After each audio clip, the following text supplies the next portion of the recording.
En el principio era el Logos, la gran explosión, el primordial Om.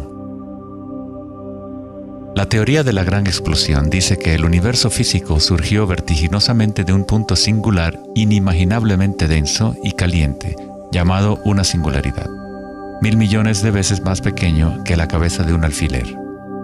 No dice el por qué ni el cómo.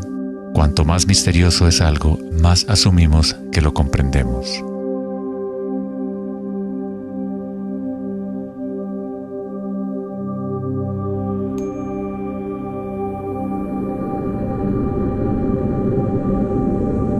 Antes se pensaba que la gravedad haría que se desacelerara eventualmente la expansión del universo, o que lo contraería en una gran implosión. Sin embargo, las imágenes del telescopio Hubble demuestran que la expansión del universo parece estar acelerándose, expandiéndose más y más desde su origen en la gran explosión. De alguna manera, hay más masa en el universo de la cual la física había predicho.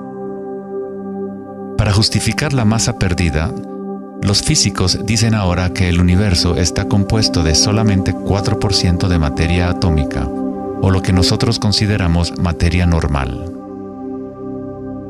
23% del universo es materia oscura y 73% es energía oscura, lo cual antes pensábamos que era espacio vacío. Es como un sistema nervioso invisible que recorre el universo conectando todas las cosas.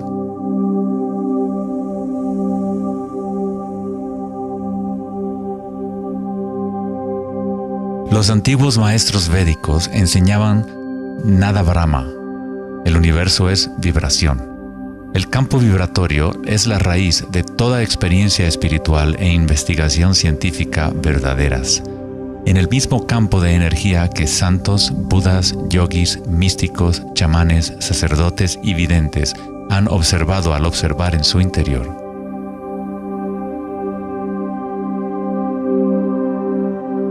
Se le ha denominado Akasha, el primordial Om, la red de joyas de Indra, la música de las esferas y miles de otros nombres a través de la historia.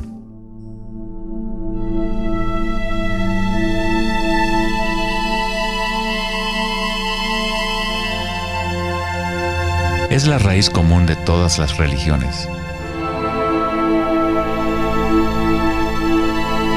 Y el vínculo entre nuestros mundos interiores y exteriores.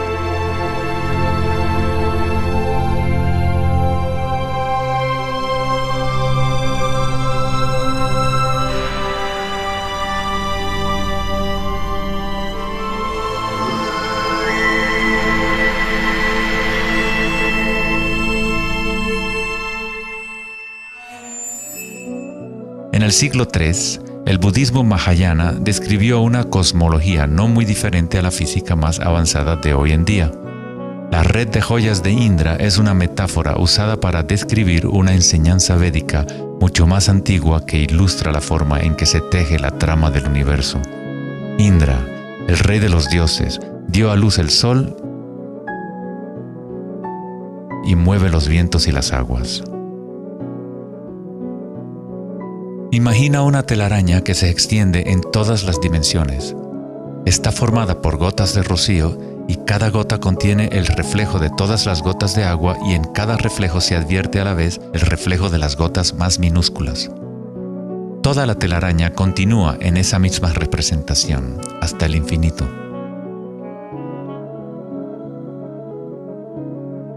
La red de Indra podría ser descrita como un universo holográfico, donde hasta el más mínimo rayo de luz contiene el patrón completo de la totalidad. Se hace referencia a veces al científico serbio-americano Nikola Tesla como el hombre que inventó el siglo XX. Tesla fue el responsable del descubrimiento de la electricidad de corriente alterna y muchos otros inventos que ahora son parte de la vida cotidiana. Debido a su interés en las antiguas tradiciones védicas, Tesla se encontraba en una posición única para comprender la ciencia a través de un modelo tanto oriental como occidental. Como todos los grandes científicos, Tesla investigó profundamente los misterios del mundo exterior, pero también observó profundamente su interior. Al igual que los antiguos yogis, Tesla utilizó el término akasha para describir el sentido etéreo que se extiende a lo largo de todo. Tesla estudió con Swami Vivekananda, un yogi que trajo las enseñanzas antiguas de India al occidente. En las enseñanzas védicas, akasha es el espacio en sí, el espacio que los otros elementos llenan, que existe simultáneamente con la vibración. Son inseparables. Akasha es el yin del yang del prana.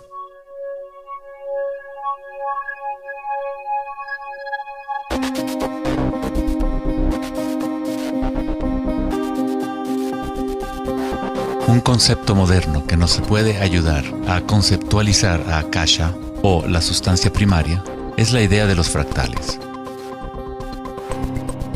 No fue sino hasta la década de los 80 que los avances en las computadoras nos permitieron visualizar y reproducir en realidad matemática los patrones de la naturaleza.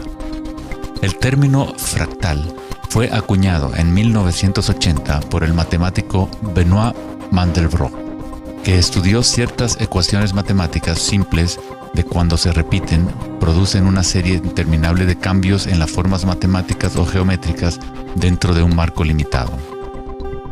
Son limitadas, pero al mismo tiempo infinitas. Un fractal es una forma geométrica aproximada que se puede dividir en partes, cada una de las cuales es aproximadamente del tamaño de una copia reducida del patrón completo, una propiedad llamada autosemejanza. Los fractales de Mandelbrot han sido llamados las huellas digitales de Dios.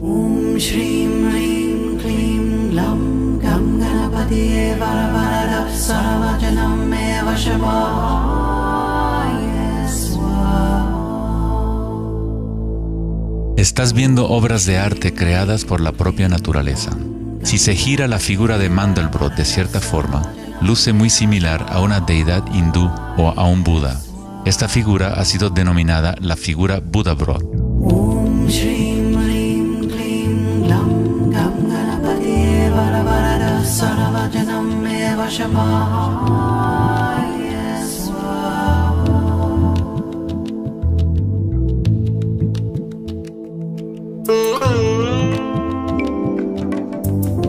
Si nos fijamos en algunas formas de arte y arquitectura antigua, veremos que los humanos hemos asociado la belleza y lo sagrado con patrones fractales desde hace ya mucho tiempo.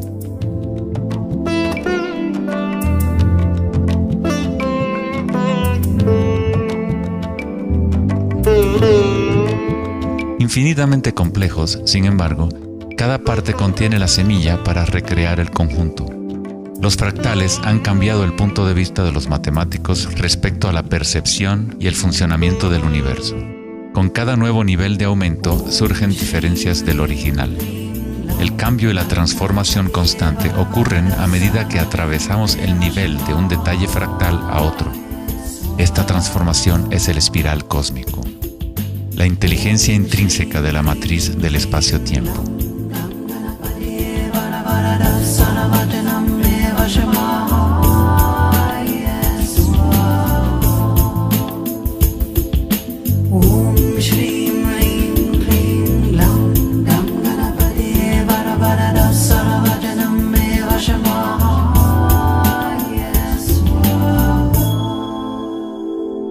Los fractales son caóticos en su esencia, contienen ruido y orden. Cuando nuestras mentes reconocen o definen un patrón, nos enfocamos en él como si fuera una cosa. Tratamos de encontrar los patrones que consideramos bellos, pero a fin de sostenerlos en nuestras mentes, debemos apartar el resto del fractal.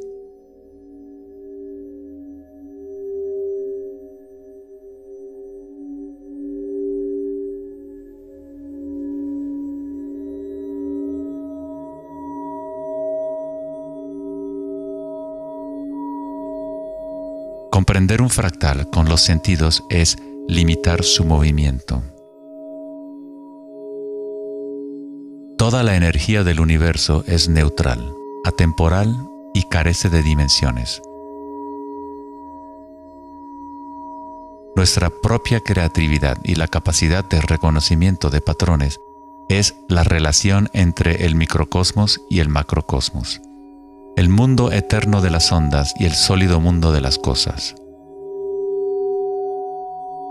La observación es un acto de creación a través de las limitaciones inherentes del pensamiento. Estamos creando la ilusión de solidez de las cosas al etiquetarlas y nombrarlas. El filósofo Kierkegaard dijo: si me nombras, me niegas.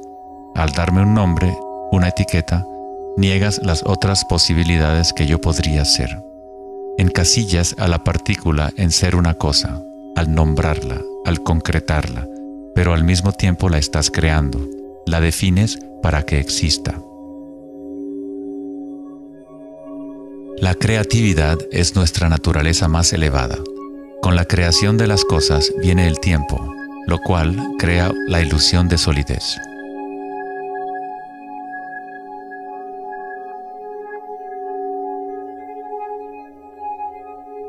Einstein fue el primer científico en comprender que lo que nosotros consideramos espacio vacío no es la nada, posee propiedades y casi incalculables cantidades de energía son parte intrínseca de la naturaleza del espacio. El famoso físico Richard Feynman dijo en una ocasión: hay suficiente energía en un solo metro cúbico de espacio para hervir todos los océanos del mundo. Los meditadores avanzados saben que en el silencio se encuentra el mayor poder. Buda tenía otro término para la sustancia primaria. La llamaba kalapas. Las kalapas son como partículas u ondas minúsculas que están surgiendo y desapareciendo miles de millones de veces por segundo.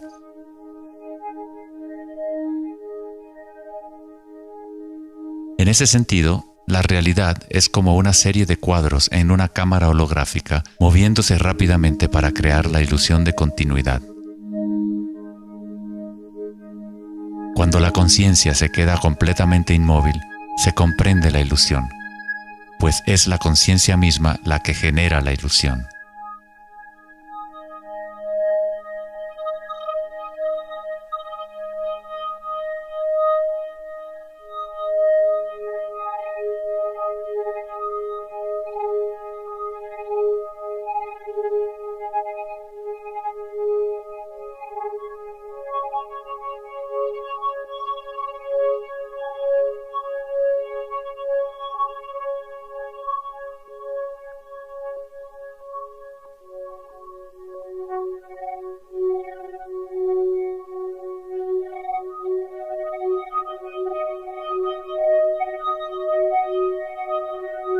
En las tradiciones antiguas orientales se sabía desde hace miles de años que todo es vibración.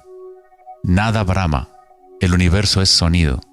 La palabra nada significa sonido o vibración y Brahma es el nombre de Dios. Brahma, al mismo tiempo, es el universo y es el creador. El artista y el arte son inseparables.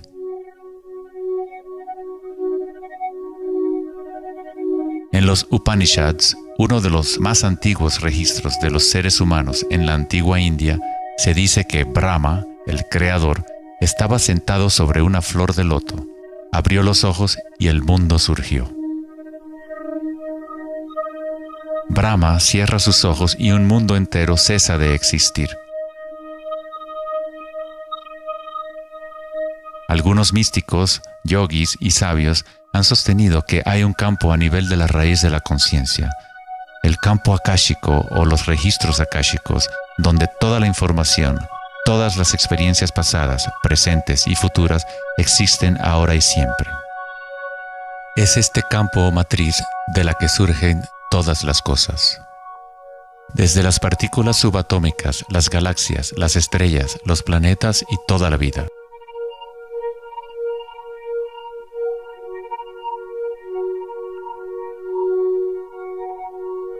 Nunca ves nada en su totalidad, ya que todo está formado de capas y capas de vibración y está constantemente cambiando. Intercambio de información con Akasha. Un árbol bebe del sol, del aire, de la lluvia y de la tierra.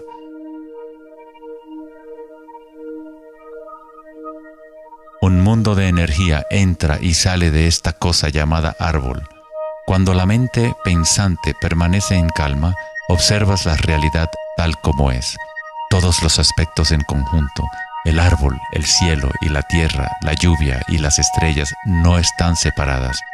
La vida y la muerte, el yo y el otro no están separados. Así como la montaña y el valle son inseparables. En las tradiciones indígenas de los Estados Unidos y en otras tradiciones indígenas, se dice que cada cosa tiene espíritu, lo cual es otra forma de decir, todo está conectado con la única fuente de vibración. Hay una conciencia, un campo, una fuerza que se mueve a través de todo.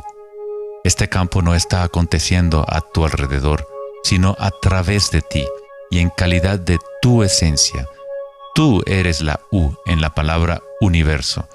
Eres los ojos con los cuales la creación se observa a sí misma.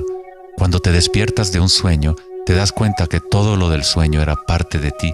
Tú lo estabas creando. Es igual para lo que llamamos la vida real. Cada uno y cada cosa eres tú. La única conciencia mirando a través de cada ojo, bajo cada roca,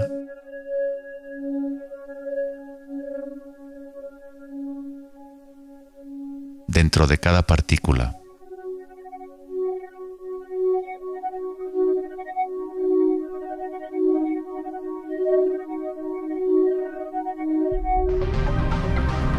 Los investigadores internacionales del CERN, el Laboratorio Europeo de Física de Partículas, están buscando este campo que se extiende a lo largo de todas las cosas. Pero en lugar de mirar hacia adentro, miran al mundo físico externo. Científicos del laboratorio CERN en Ginebra, Suiza, anunciaron que habían encontrado el bosón de Higgs, o la partícula de Dios. Los experimentos del bosón de Higgs demostraron científicamente que un campo de energía invisible llena el vacío del espacio. El gran colisionador de hadrones del CERN consiste en un anillo de 17 millas de circunferencia en la que dos haces de partículas corren en direcciones opuestas, convergiendo y estrellándose casi a la velocidad de la luz. Los científicos observan lo que surge de las violentas colisiones. El modelo estándar no puede explicar cómo las partículas obtienen su masa. Todo parece estar compuesto de vibraciones, pero no hay ninguna cosa que esté siendo vibrada. Es como si hubiera un bailarín invisible, una sombra, danzando oculta en el valle del universo. Los demás bailarines siempre han danzado alrededor de este bailarín oculto. Hemos observado la coreografía, pero hasta ahora no podíamos ver el bailarín.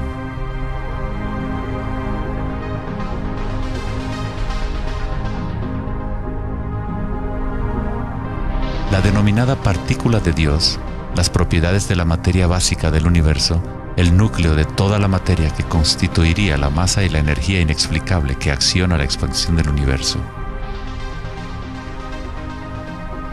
Pero lejos de explicar la naturaleza del universo, el descubrimiento del bosón de Higgs simplemente presenta un misterio aún mayor, dejando al descubierto un universo que es aún más misterioso de lo que nunca habíamos imaginado. La ciencia se acerca al umbral entre la conciencia y la materia. El ojo con el cual observamos el campo primordial y el ojo con el cual el campo nos observa son uno y el mismo.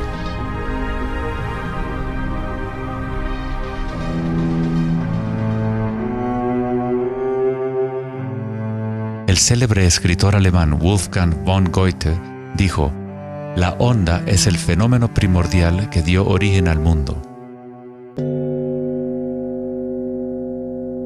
La cimática es el estudio del sonido visible.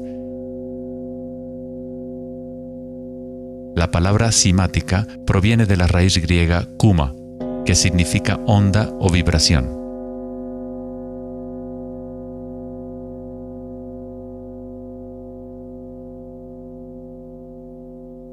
Uno de de los primeros científicos occidentales que estudió con seriedad el fenómeno de las ondas fue Ernst Chladni, un músico y físico alemán que murió en el siglo XVIII. Chladni descubrió que cuando colocaba arena en placas de metal y luego hacía vibrar las placas con un arco de violín, la arena se organizaba en figuras con patrones.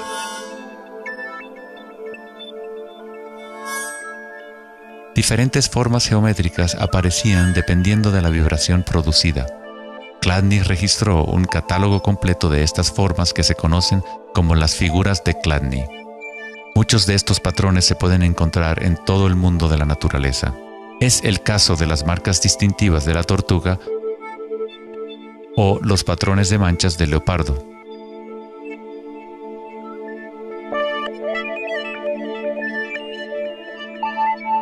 El estudio de los patrones Chladni o patrones ximáticos es uno de los métodos secretos con el que los fabricantes de alta calidad de guitarras, violines y otros instrumentos prueban la calidad del sonido que emiten. Hans Jenny expandió el trabajo de Chladni en los años 60 usando varios líquidos y amplificación electrónica para generar frecuencias de sonido, y así acuñó el término cimática. Si se envían ondas sinusoidales simples a través de un recipiente con agua, se pueden ver los patrones en el agua. Dependiendo de la frecuencia de la onda, aparecerán diferentes patrones de ondas. Cuanto más elevada sea la frecuencia, más complejo será el patrón. Estas formas son repetibles, no aleatorias. Cuanto más observas, más empiezas a ver cómo la vibración organiza la materia en formas complejas que comenzaron en simples ondas repetitivas. Esta vibración de agua tiene un patrón similar a un girasol.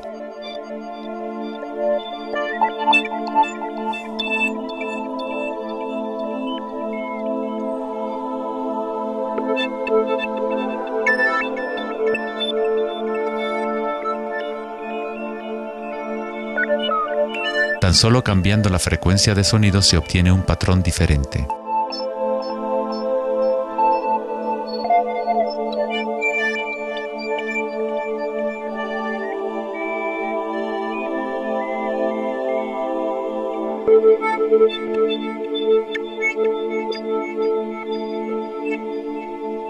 El agua es una sustancia muy misteriosa, es altamente impresionable. Es decir, puede recibir y retener la vibración. Debido a su capacidad y sensibilidad de resonancia elevada y a su disposición interna para resonar, el agua responde instantáneamente a todos los tipos de ondas acústicas. Agua y tierra vibrante constituyen la mayoría de la masa en las plantas y los animales. Es fácil observar cómo simples vibraciones en el agua pueden crear patrones reconocibles naturales, pero a medida que agregamos sólidos y aumentamos la amplitud, las cosas se ponen aún más interesantes. Al añadir almidón de maíz al agua, obtenemos fenómenos más complejos.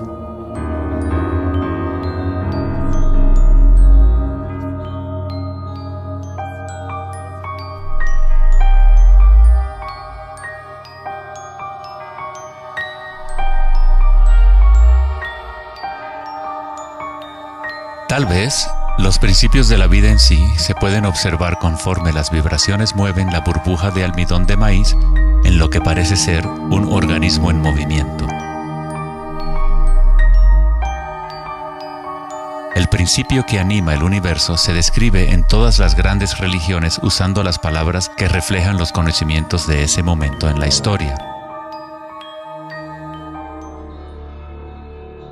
En el idioma de los incas, el imperio más grande de la América precolombina, la palabra para cuerpo humano es Alpacamasca, lo que significa literalmente tierra viviente.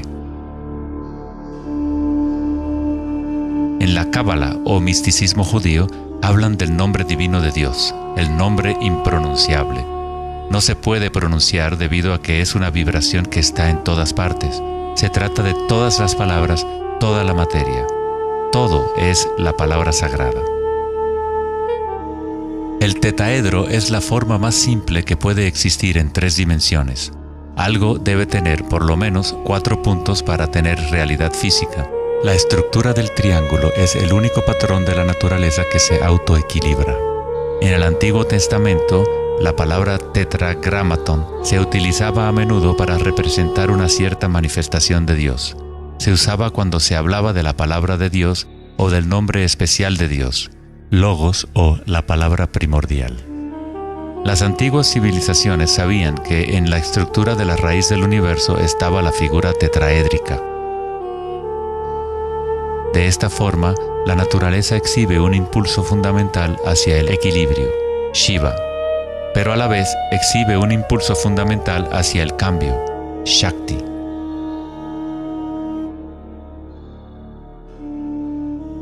En la Biblia, el Evangelio de Juan dice comúnmente, en el principio era la palabra, pero en el texto original el término utilizado fue logos. El filósofo griego Heráclito, quien vivió alrededor de 500 años antes de Cristo, se refirió al logos como algo fundamentalmente incognoscible, el origen de toda repetición, patrón y forma. Los filósofos estoicos que siguieron las enseñanzas de Heráclito identifican el término con el principio inspirador divino que impregna el universo.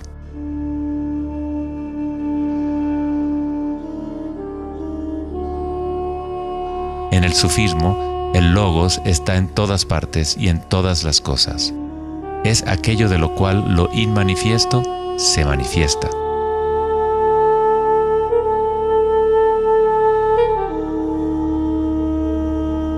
En la tradición hindú, Shiva Nataraja significa literalmente Señor de la danza. El cosmos entero danza al tambor de Shiva. Todo está imbuido o impregnado con la pulsación. El mundo puede seguir evolucionando y cambiando solo mientras Shiva siga danzando. De otra forma, colapsa de regreso a la nada. Mientras que Shiva representa nuestra conciencia de espectadores, Shakti es la sustancia o la materia del mundo. Mientras que Shiva yace en meditación, Shakti trata de incitarlo a la danza. Como el yin y el yang, el bailarín y el baile existen como uno.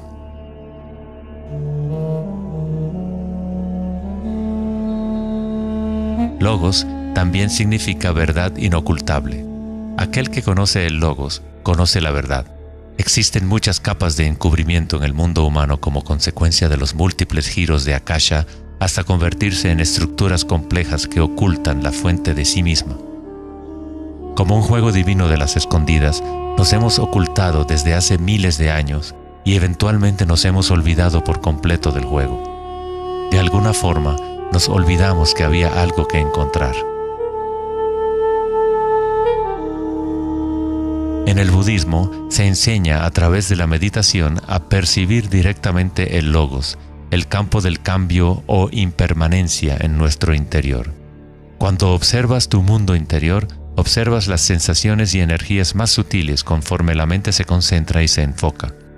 A través de la comprensión directa de anicca o impermanencia a nivel de la raíz de la sensación, uno se libera del apego a las formas externas transitorias.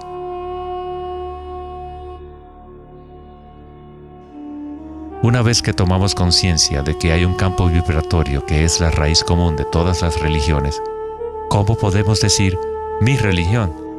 O este es mi Om primordial, mi campo cuántico.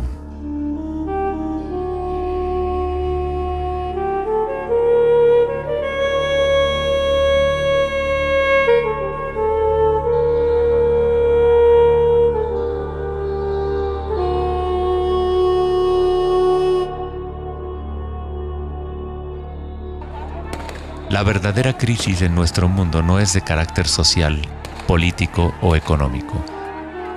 Nuestra crisis es una crisis de conciencia, la incapacidad de experimentar directamente nuestra verdadera naturaleza.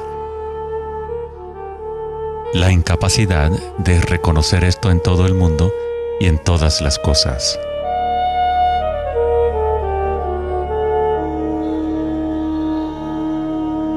En la tradición budista, el bodhisattva es la persona con una naturaleza búdica despierta. Un bodhisattva se compromete a ayudar a despertar a cada ser en el universo, comprendiendo que solo hay una conciencia. Para despertar el verdadero ser, uno debe despertar a todos los seres.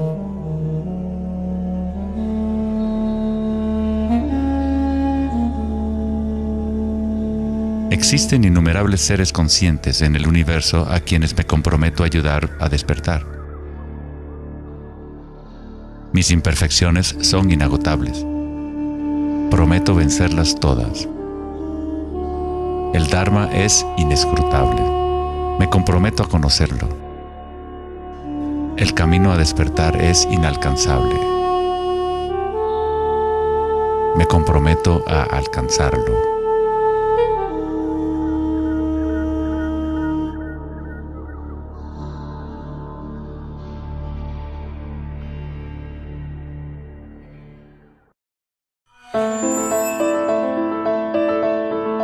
El filósofo Platón, partidario de Pitágoras, insinuaba enigmáticamente que había una llave de oro que unificaba todos los misterios del universo. Esta es la llave de oro a la que regresaremos una y otra vez a lo largo de nuestra exploración. La llave de oro es la inteligencia del Logos, la fuente del Om primordial. Se podría decir que es la mente de Dios. Con nuestros limitados sentidos, estamos observando solo la manifestación externa de la mecánica oculta de la autosemejanza. La fuente de esta simetría divina es el misterio más grande de nuestra existencia. Muchos de los pensadores monumentales de la historia, como Pitágoras, Kepler, Leonardo da Vinci, Tesla y Einstein, han llegado al umbral del misterio. Einstein dijo: "Lo más bello que podemos experimentar es lo misterioso.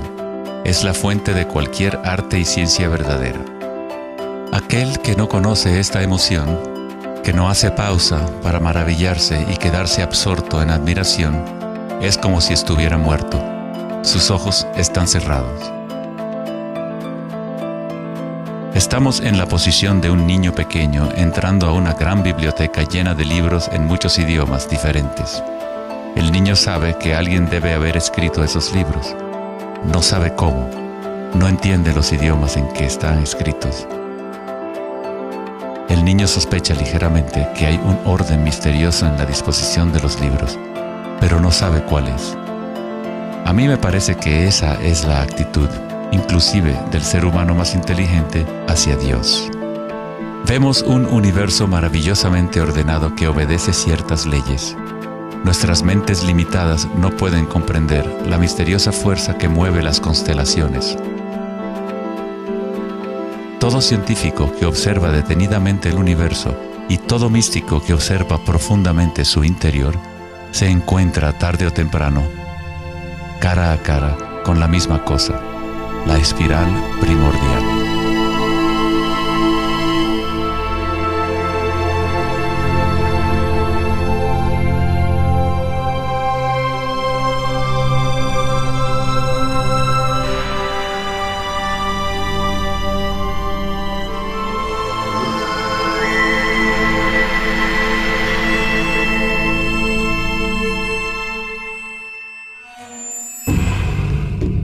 Mil años antes de la creación del antiguo observatorio de Stonehenge, la espiral era un símbolo predominante en la Tierra. Las espirales antiguas se pueden encontrar por todas partes del mundo.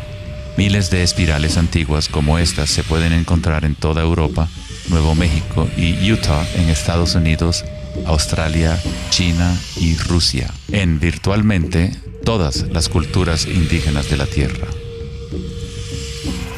Las espirales antiguas simbolizan el crecimiento, la expansión y la energía cósmica encarnada en el Sol y en el cielo. La forma espiral refleja el macrocosmos del universo mismo revelándose. En las tradiciones indígenas, la espiral es la fuente energética, la madre primordial. Las espirales neolíticas de Newgrange, Irlanda, se remontan a 5000 años.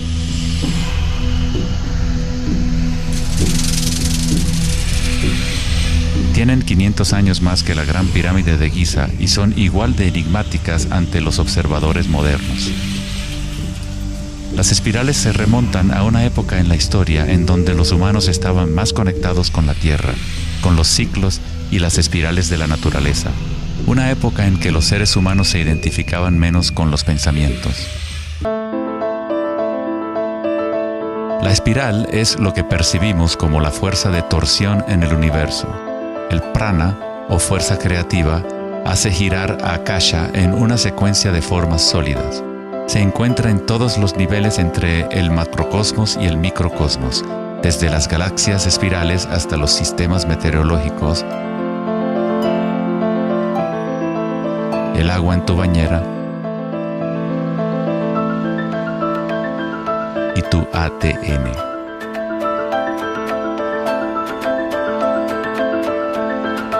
En la experiencia directa de tu propia energía, la espiral primordial no es una idea, sino más bien lo que hace posible toda condición e idea.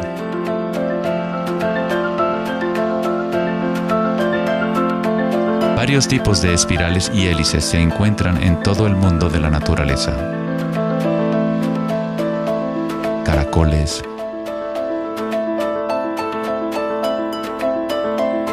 corales marinos,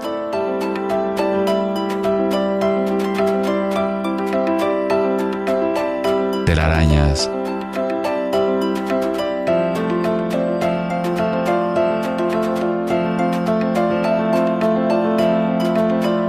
fósiles.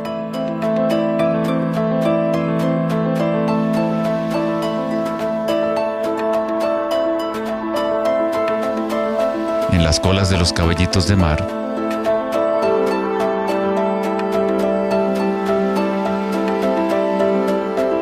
y en las conchas.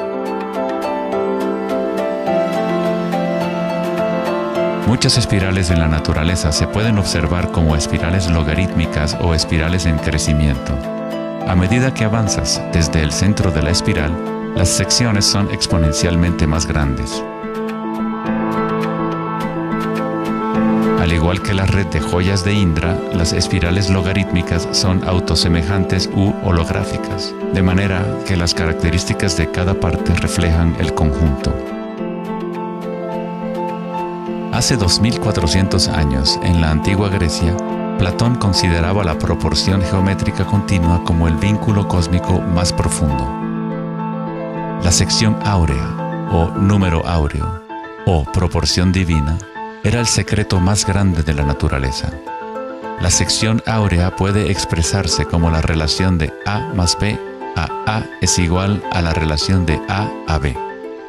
Para Platón, el alma del mundo se vincula en una sola resonancia armónica.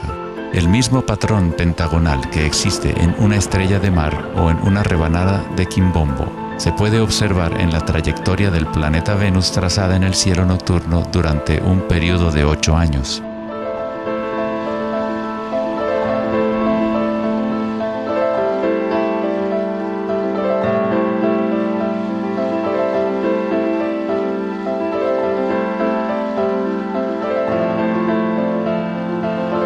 Se observa en el mundo inteligible de las formas en el cielo y en el mundo visible de los objetos materiales en la Tierra, a través de este principio de la autosemejanza geométrica.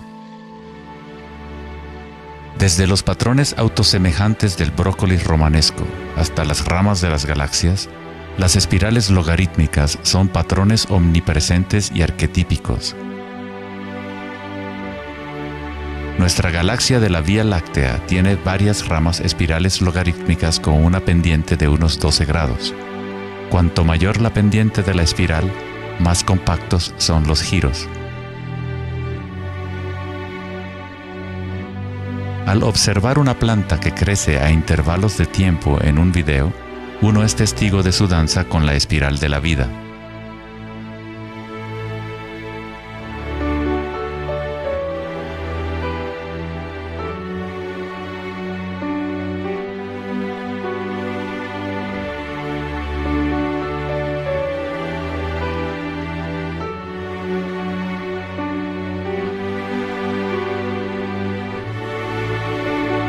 Una espiral dorada es una espiral logarítmica que crece hacia afuera, siguiendo el factor de la sección áurea. La sección áurea es una relación matemática especial que aparece una y otra vez en la naturaleza. El patrón que se observa a continuación se denomina la serie de Fibonacci o la secuencia de Fibonacci. La serie de Fibonacci se desarrolla de tal manera que cada número es la suma de los dos números anteriores.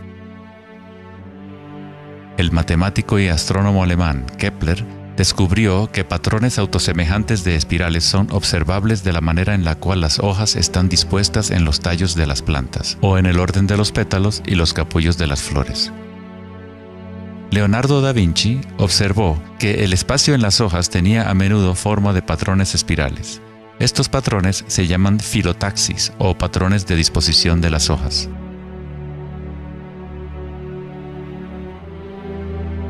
La disposición filotaxis se puede observar en los nucleótidos independientes del ADN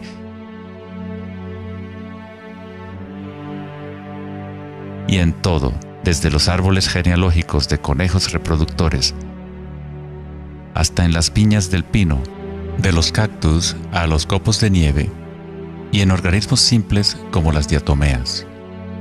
Las diatomeas son uno de los tipos más comunes de fitoplancton, organismos unicelulares que sirven de alimento a numerosas especies en la cadena alimenticia.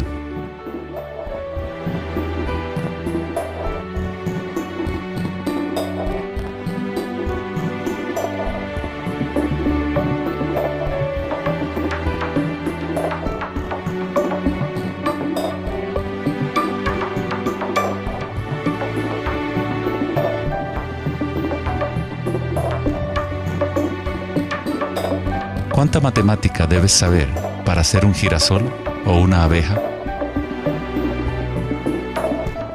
La naturaleza no consulta al departamento de física para producir un brócoli. La estructura en la naturaleza ocurre automáticamente. Los científicos en el campo de la nanotecnología utilizan el término autoensamblaje para describir la forma en la cual se forman los complejos, como en la fase inicial de la formación hexagonal de ADN. En la ingeniería de la nanotecnología, los nanotubos de carbono se componen de una disposición similar de materiales. La naturaleza hace este tipo de geometría una y otra vez sin esfuerzo, automáticamente, sin una calculadora. La naturaleza es precisa y extremadamente eficiente. Según el famoso arquitecto y autor Buckminster Fuller, estos patrones son una función del espacio-tiempo. El ADN y el panal de abejas tienen esa forma por la misma razón que una burbuja es redonda. Es la forma más eficiente que requiere la menor cantidad de energía. El espacio en sí tiene una forma y permite solo ciertas configuraciones de la materia, siempre volviendo a lo más eficiente. Estos patrones son la forma más fuerte y eficiente de construir estructuras arquitectónicas como las cúpulas geodésicas.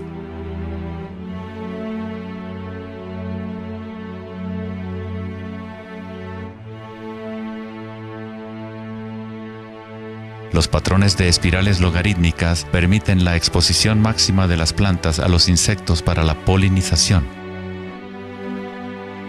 La máxima exposición a la luz solar y la lluvia que les permite llevar el agua de manera eficiente y en espiral hacia sus raíces. Las aves rapaces utilizan el patrón de espiral logarítmica para acechar a su próxima presa. Volar en espiral es la forma más eficiente de cazar.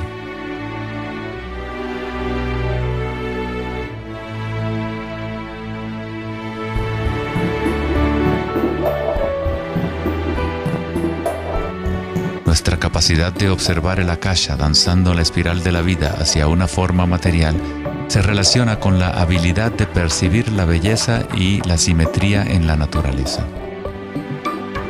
El poeta William Blake dijo: "El universo vegetativo se abre como una flor desde el centro de la tierra en donde mora la eternidad.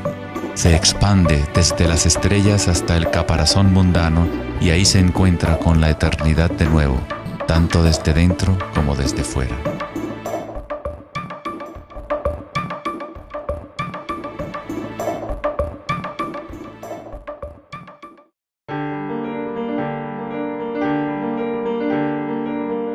estudio de los patrones en la naturaleza no es algo familiar en el mundo occidental, pero en la antigua China, esta ciencia es conocida como Li. El Li refleja el orden dinámico y el patrón en la naturaleza. Pero no es considerado algo estático, congelado o inmutable como un mosaico. Es un patrón dinámico que se materializa en todos los seres vivos.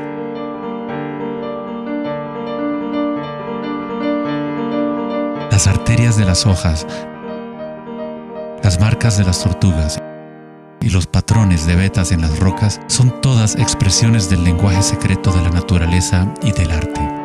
El laberinto es uno de los muchos patrones de Li. Se encuentran en las estructuras de los corales, en hongos como el morel,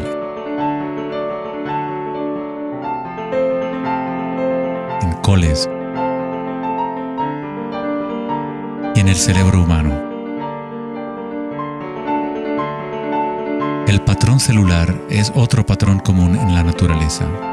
Existe una gran variedad de diferentes estructuras celulares, pero todas tienen un orden similar definido según su propósito y función.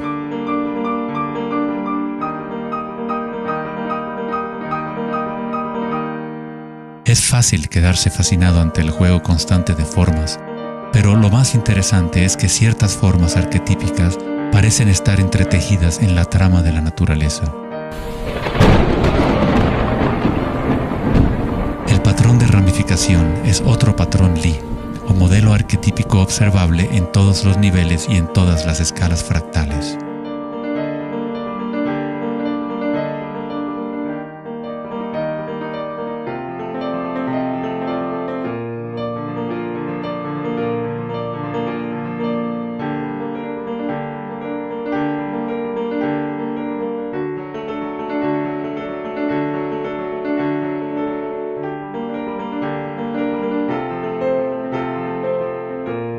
Tomemos, por ejemplo, esta imagen increíble de una simulación de computadora conocida como la simulación del milenio, que muestra la distribución de la materia oscura en el universo local. Fue creada por Max Planck Society en Alemania. La materia oscura es lo que antes considerábamos espacio vacío. Es como un sistema nervioso invisible que recorre todo el universo.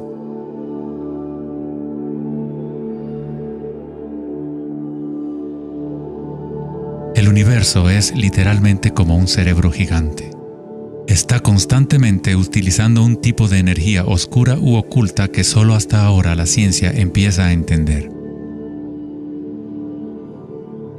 A través de esta red inmensa, la insondable energía se mueve proporcionando el impulso para la expansión y el crecimiento del universo.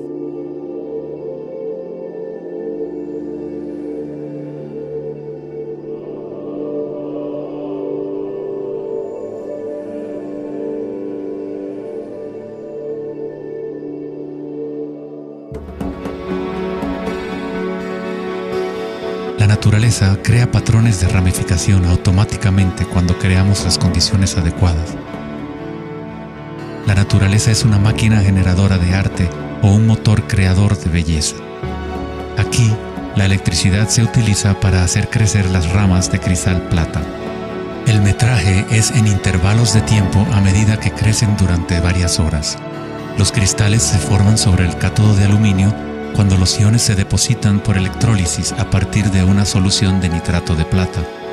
La formación es autoorganizadora. Estás viendo arte generado por la propia naturaleza. Johann Wolfgang von Goethe dijo: "La belleza es una manifestación de las leyes secretas de la naturaleza, que de otra manera estarían ocultas para nosotros por siempre". En este sentido, todo en la naturaleza está vivo, organizándose a sí mismo. Cuando se usa alto voltaje en la ramificación fractal, esto se vuelve todavía más obvio. Está sucediendo en tiempo real.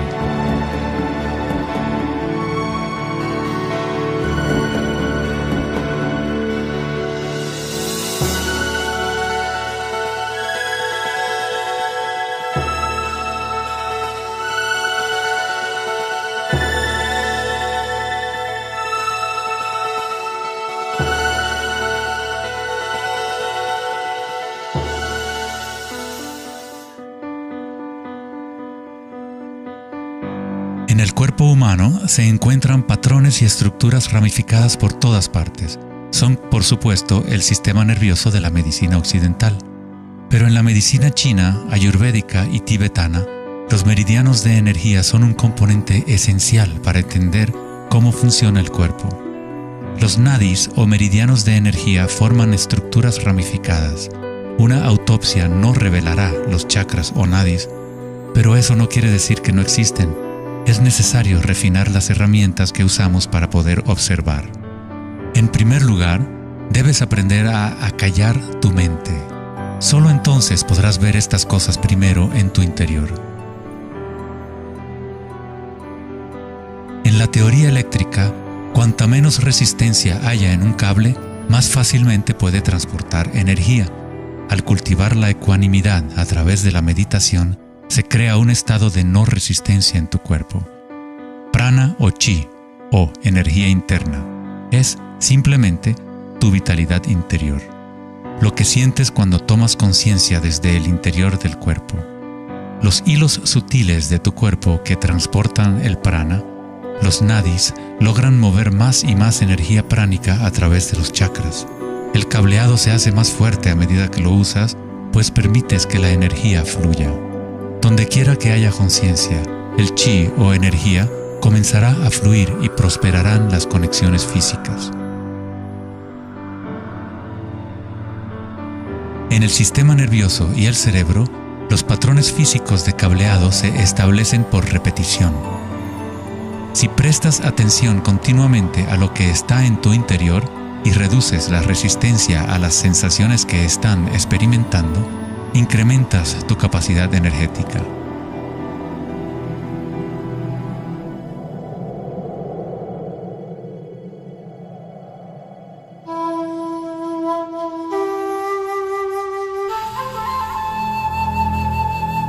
En el taoísmo, el símbolo del yin y el yang representa la interpenetración de las fuerzas en espiral de la naturaleza. El yin y el yang no son dos y no es uno. El antiguo concepto del ara está representado por un yin y yang o remolino en espiral. Es el centro de energía localizado en el abdomen, debajo del ombligo. Ara significa literalmente mar u océano de energía. En China, el ara es llamado el Dantien inferior. En muchas formas de artes marciales asiáticas, se dice que el guerrero con ara fuerte es imparable. En la tradición samurái, una forma de suicidio ritual o seppuku era el harakiri. Esto significa traspasar tu propio ara, desconectando el chi o canal de energía. Moverse desde este centro crea el movimiento enraizado y lleno de gracia que se ve no solo en las artes marciales,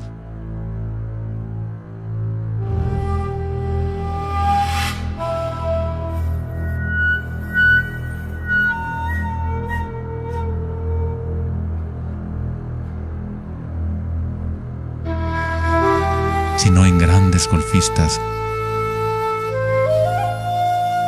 bailarinas de danza del vientre,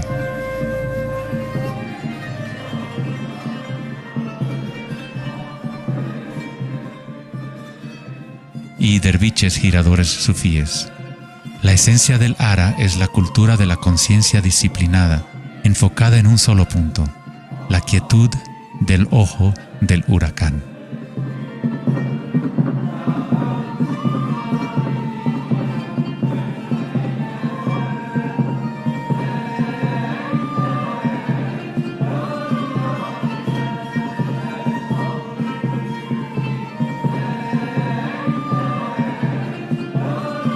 Es el instinto de nuestras entrañas con relación a nuestra propia fuente de energía.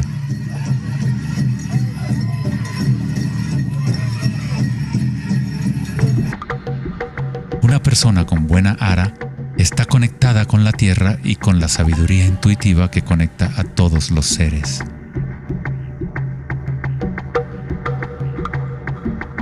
Pensar con tu vientre, el ara de Kengasai, es conectarte con tu sabiduría interior.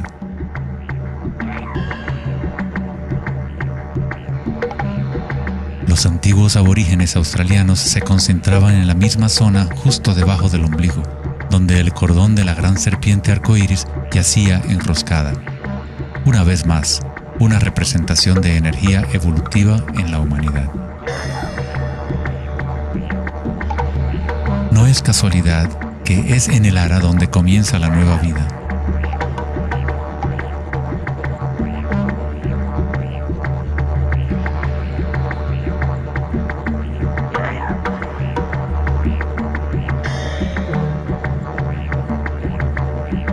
El sistema nervioso entérico, a veces llamado cerebro intestinal, es capaz de mantener una matriz compleja de conexiones similares a las del cerebro en la cabeza, con sus propias neuronas y neurotransmisores.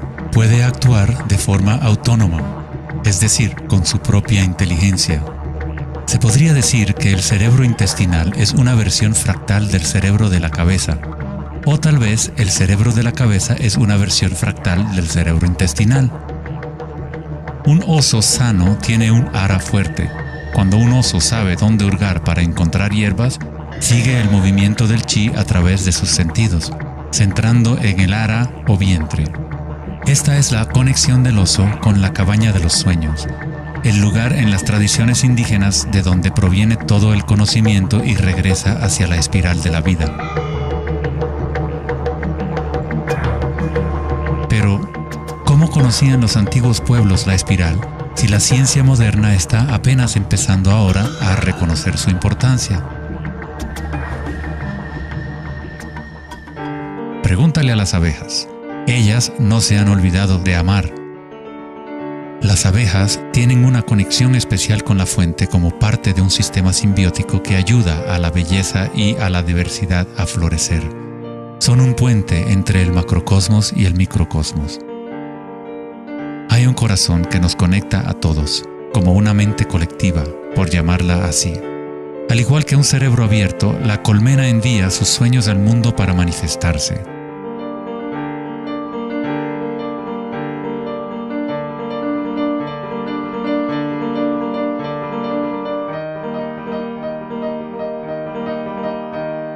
En la naturaleza, muchas criaturas saben cómo actuar en el unísono para moverse con un solo espíritu, en una sola dirección.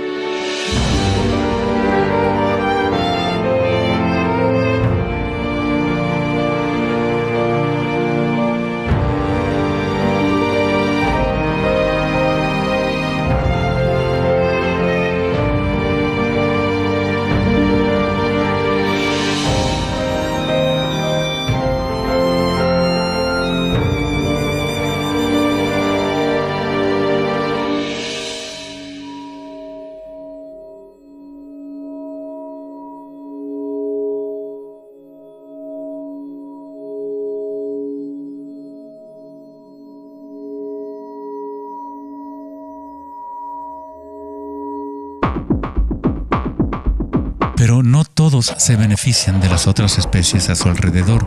Por ejemplo, la cigarra devora todo en su camino. Una cigarra no tiene ninguna otra opción que actuar como cigarra. Nunca va a producir miel ni a polinizar plantas como una abeja. El comportamiento de una cigarra es rígido, pero un ser humano es único en el sentido de que podemos actuar como una abeja o como una cigarra. Tenemos la libertad de cambiar y manipular los patrones de la forma en que interactuamos con el mundo.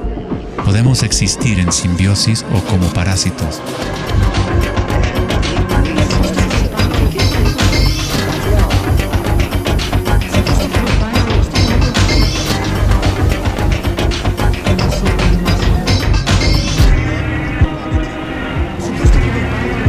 Hoy en día, los seres humanos tratan de entender la espiral con la mente racional, pero nunca ha sido el pensamiento el que nos conecta con la espiral de la vida. Siempre hemos estado conectados.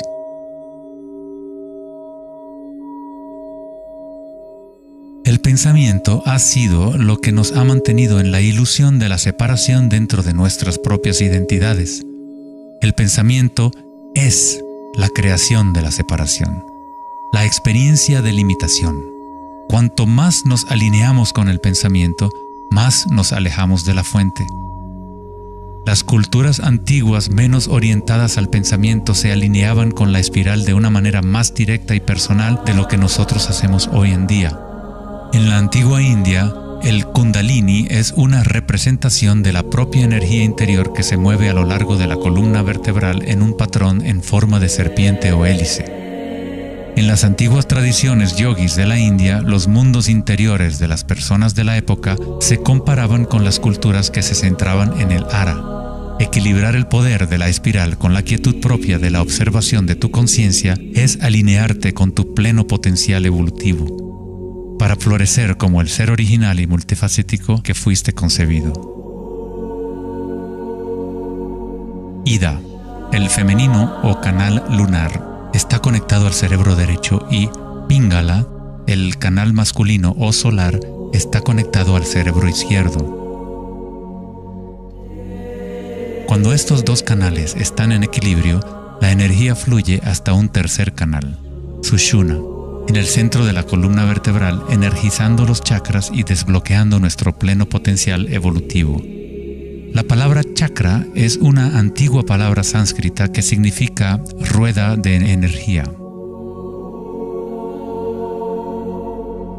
El Kundalini es nada menos que la espiral primordial que, como una danza, hace emerger tu vida humana a la existencia. Es un orden diferente de energía al que normalmente conocemos, como un puente de materia bruta para las energías más sutiles. Tú eres ese puente. El Kundalini no es una energía que pueda ser forzada a través de la voluntad, el esfuerzo ni la fricción. Es similar a cultivar una flor. Todo lo que podemos hacer como buenos jardineros es preparar la tierra y las condiciones adecuadas y luego dejar que la naturaleza siga su curso. Si obligas a una flor a florecer prematuramente, la destruyes. La flor crece con su propia inteligencia, con su propia guía de organización. La mentalidad egoica que se obsesiona con el mundo exterior es lo que te impide experimentar tu verdadera naturaleza vibratoria. Cuando la conciencia se vuelca hacia el interior, se asemeja a los rayos del sol y comienza a florecer el loto interior. Conforme el Kundalini despierta en nuestro interior, comenzamos a notar el distintivo de la espiral en todas las cosas. En todos los patrones internos y externos, esta espiral es el vínculo entre nuestros mundos interiores y exteriores.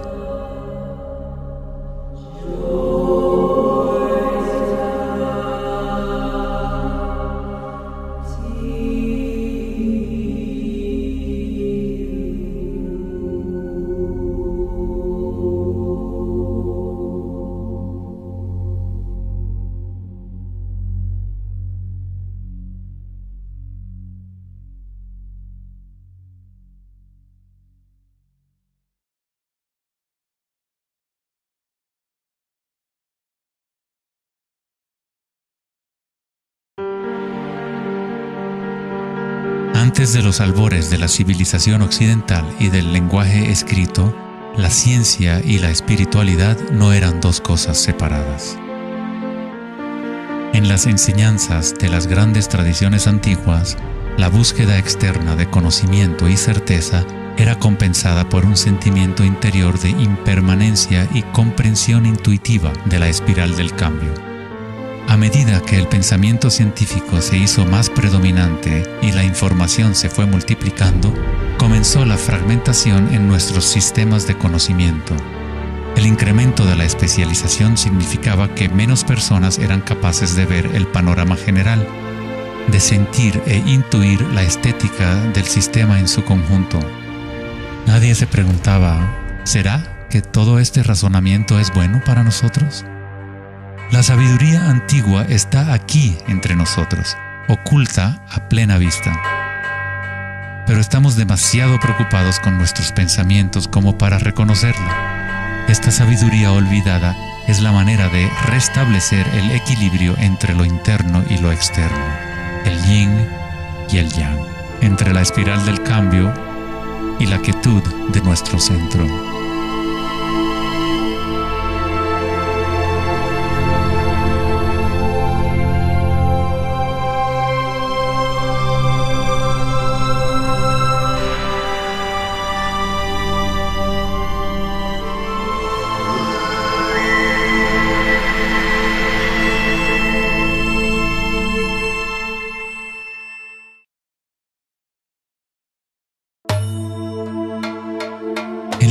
griega, Asclepio era hijo de Apolo y dios de la medicina. Su sabiduría y habilidades para la curación eran insuperables, y se decía que había descubierto el secreto mismo de la vida y la muerte. En la antigua Grecia, los templos de curación asclepianos reconocían el poder de la espiral primordial. Esto está simbolizado por la vara de Asclepios. Se dice que Hipócrates, el padre de la medicina, cuyo juramento todavía constituye el código moral de la profesión médica, se entrenó en un templo asclepiano. Hasta el día de hoy, este símbolo de nuestra energía evolutiva se mantiene como el logotipo de la Asociación Médica Americana y otras organizaciones médicas en todo el mundo. En la iconografía egipcia, la serpiente y el pájaro representan la dualidad o polaridad de la naturaleza humana.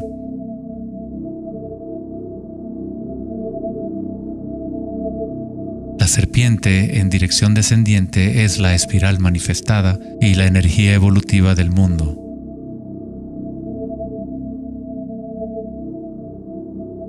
El pájaro es la dirección ascendiente, la corriente dirigida hacia el sol o la concientización unívoca del despertar, el vacío de Akasha.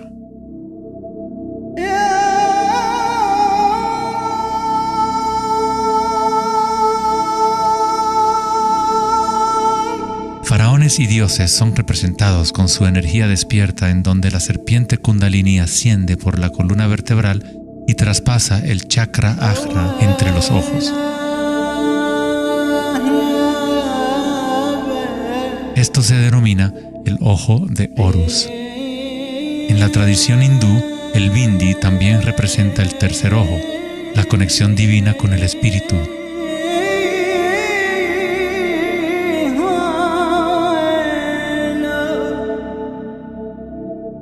La máscara de Tutankamón es un ejemplo clásico que muestra temas de serpientes y aves.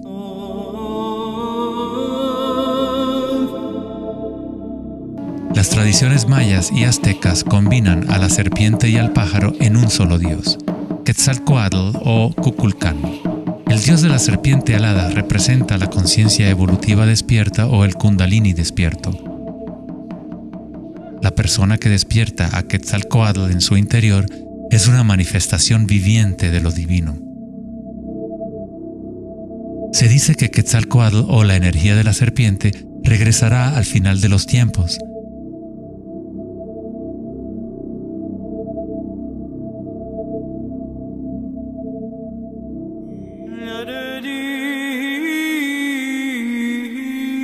Los símbolos de la serpiente y las aves se pueden también encontrar en el cristianismo. Su significado real podría estar codificado de una manera más profunda, pero el significado es el mismo que en otras tradiciones antiguas. En el cristianismo, el pájaro o paloma que se ve a menudo sobre la cabeza de Cristo representa al Espíritu Santo o Kundalini Shakti a medida que asciende al sexto chakra y más allá. Los místicos cristianos llaman al Kundalini por otro nombre, Espíritu Santo. En Juan 3:14 dice: así como Moisés levantó la serpiente en el desierto, así también es necesario que el Hijo del Hombre sea levantado. Jesús y Moisés despertaron su energía Kundalini, trayendo el despertar de la conciencia a las fuerzas inconscientes reptilianas que rigen los deseos del ser humano. Se dice que Jesús pasó 40 días y 40 noches en el desierto, durante los cuales fue tentado por Satanás. De igual forma, Buda fue tentado por Mara cuando estaba sentado en busca de la iluminación bajo el árbol Bodhi o árbol de la sabiduría. Tanto Cristo como Buda tuvieron que alejarse de la tentación de los placeres sensoriales y mundanos.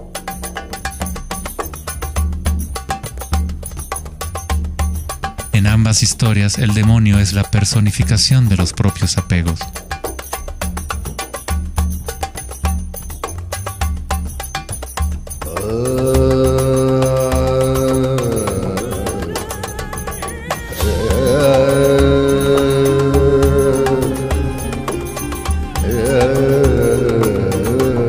Si leemos la historia de Adán y Eva a través de la luz de las tradiciones védicas y egipcias, descubrimos que la serpiente que vigila el árbol de la vida es el Kundalini.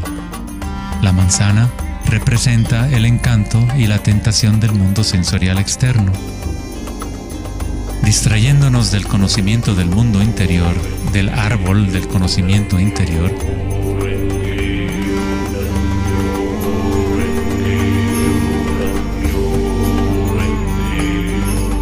el árbol es simplemente la red de nadis o meridianos de energía dentro de nosotros mismos, que forma literalmente estructuras ramificadas por todo el cuerpo. En nuestra búsqueda egoica de gratificación externa, nos hemos separado del conocimiento del mundo interior, de nuestra conexión a Akasha y a la fuente de la sabiduría.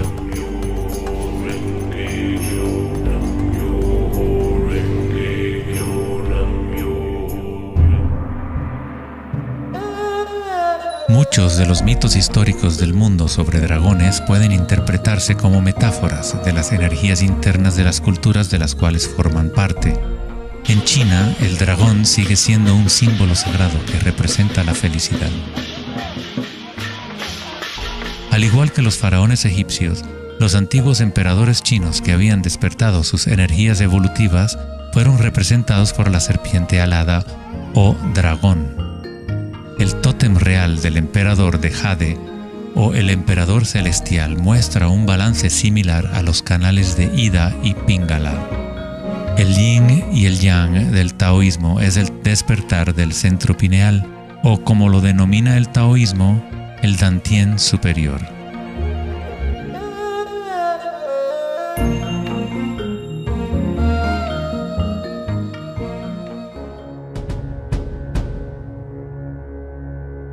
La naturaleza está llena de distintas formas de detectar y asimilar la luz. Por ejemplo, un erizo de mar puede, en verdad, ver con su cuerpo espinado que actúa como un gran ojo.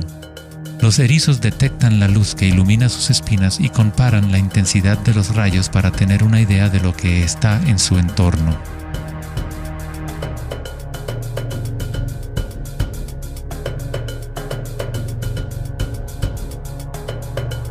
Las iguanas verdes y otros reptiles tienen un ojo parietal o glándula pineal en la parte superior de la cabeza que utilizan para detectar depredadores desde arriba.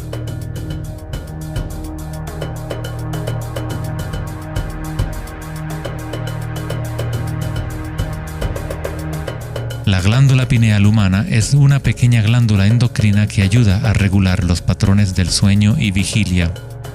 A pesar de que está oculta profundamente en la cabeza, la glándula pineal es sensible a la luz.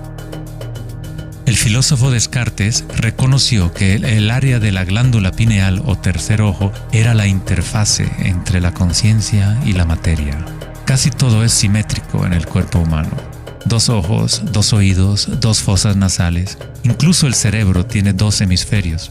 Pero hay un área en el cerebro que no se duplica. Es el área de la glándula pineal y el centro energético que lo rodea. En un nivel físico, ahí se forman naturalmente moléculas únicas como el DMT.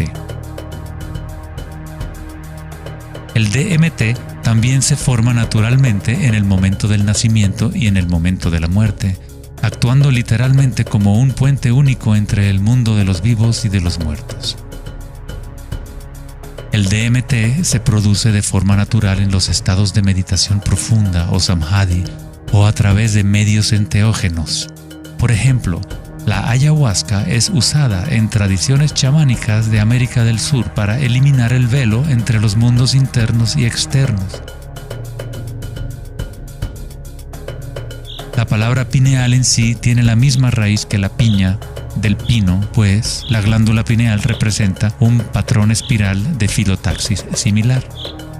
Este modelo, que también conocido como flor del patrón de vida, es común en obras de arte antiguas que representan seres iluminados o despiertos. Cuando la imagen de la piña del pino se observa en formas de artes sacras, representa el despertar del tercer ojo, la conciencia unívoca que dirige el flujo de energía evolutiva. La piña del pino representa el florecimiento de los chakras superiores que se activan mientras Sushumna se eleva hasta el chakra Ajna y más allá. En la mitología griega, los seguidores de Dionisio llevaban una panícula o báculo gigante, envuelto en hojas enredadera en espiral y una piña de pino en el extremo superior. Una vez más, representa la energía de Dionisio o Kundalini Shakti, mientras asciende por la columna vertebral al cuerpo pineal del sexto chakra. En el corazón del Vaticano, tal vez esperarías ver una gigantesca escultura de Jesús o María, y en su lugar hay una estructura de piña de pino gigante, lo que indica que en la historia cristiana pudo haber habido conocimiento de los chakras y el Kundalini, pero por alguna razón se mantuvo oculto de las masas.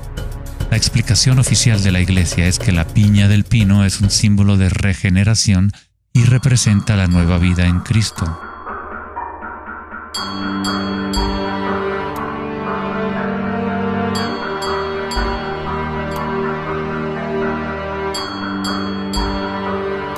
El filósofo y místico del siglo XIII, Meister Eckhart, dijo: "El ojo con el que veo a Dios y el ojo con el que Dios me ve es el mismo".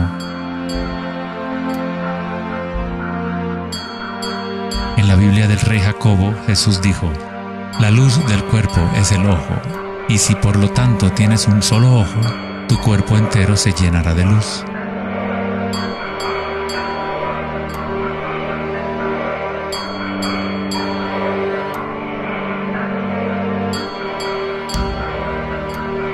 Buda dijo: "El cuerpo es el ojo". En estado de Samadhi, uno es a la vez el observador y el observado. Somos el universo consciente de sí mismo.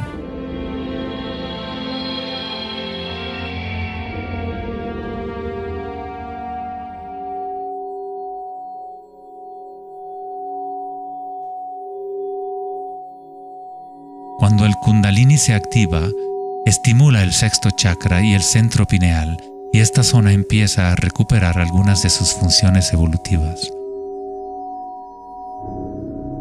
La meditación en la oscuridad ha sido utilizada durante miles de años como una forma de activar el sexto chakra en el área de la glándula pineal. La activación de este centro nos permite ver la luz interior. Ya sea el yogi proverbial o el chamán en retiro profundo en una cueva, un taoísta, un iniciado maya o un monje tibetano, todas las tradiciones incorporan un periodo de tiempo durante el cual uno entra en la oscuridad. La glándula pineal es la puerta a la experiencia directa de la propia energía sutil. El filósofo Nietzsche dijo: "Si miras fijamente al abismo durante el tiempo suficiente, eventualmente descubrirás que el abismo te mira fijamente de regreso". Los dólmenes o las antiguas tumbas en formas de pórtico se encuentran entre las estructuras más antiguas que quedan en la Tierra. La mayoría datan del periodo neolítico de 3000 a 4000 años antes de Cristo, y algunos en Europa occidental tienen 7000 años de antigüedad. El dolmen se utilizaba para entrar en meditación perpetua como una forma para los humanos de formar un puente entre el mundo exterior e interior. A medida que uno continúa meditando en la oscuridad total, eventualmente empieza a observar la energía interna o luz al activarse el tercer ojo. Los ritmos circadianos que se rigen por el sol y los canales de la luna dejan de controlar las funciones del cuerpo y se establece un nuevo ritmo.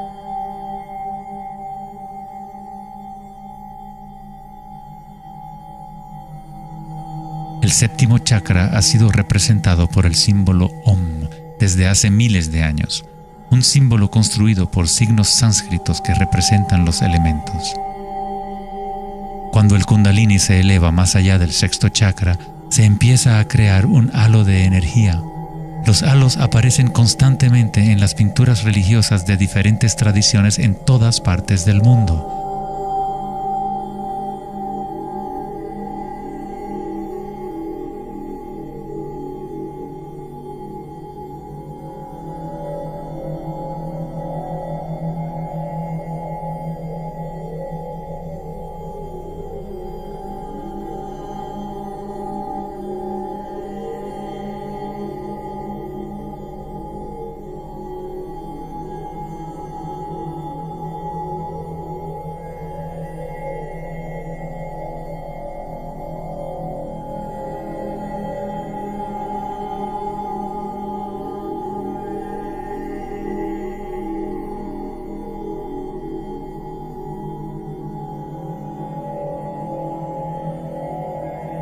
El halo, o la imagen de un distintivo energético alrededor de un ser despierto, es común en virtualmente todas las religiones, en todas partes del mundo.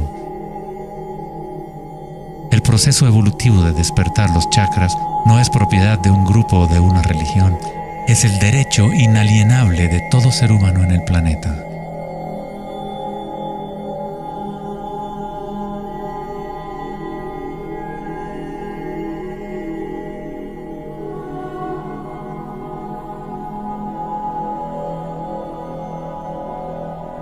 El chakra de la corona es la conexión con lo divino, aquello que está más allá de la dualidad, más allá del nombre y la forma.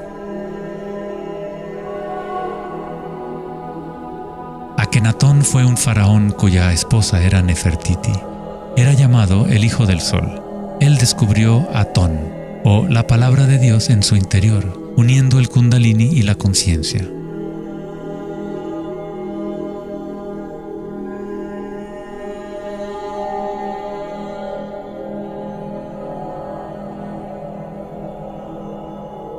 En la iconografía egipcia, una vez más, la conciencia despierta está representada por el disco solar que vemos sobre las cabezas de dioses o seres despiertos.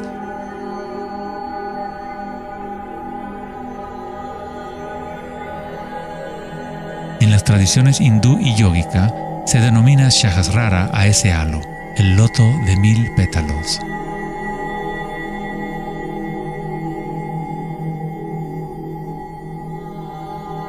El Buda está asociado con el símbolo de la flor de loto. El patrón de filotaxis es el mismo modelo que se puede encontrar en una flor de loto. Es la flor del patrón de la vida, la semilla de la vida. Es el patrón fundamental en el cual todas las formas encajan. Es la forma absoluta del espacio mismo o una cualidad inherente a Akasha.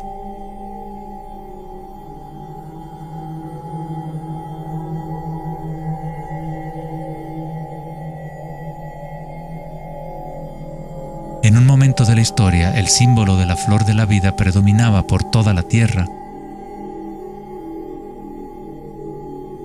La flor de la vida se encuentra custodiada por leones en lugares más sagrados de China y otras partes de Asia.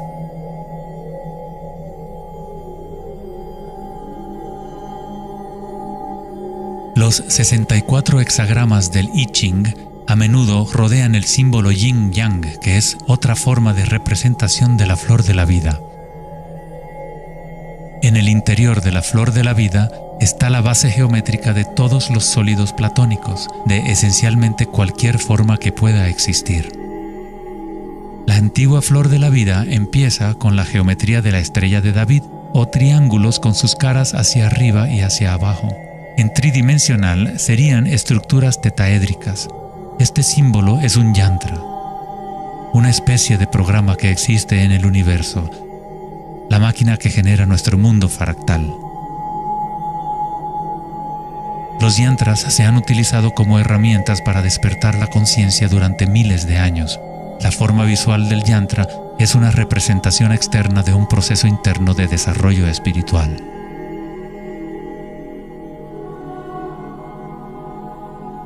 Es la música oculta del universo hecha visible, compuesto por la intersección de formas geométricas y patrones de interferencia.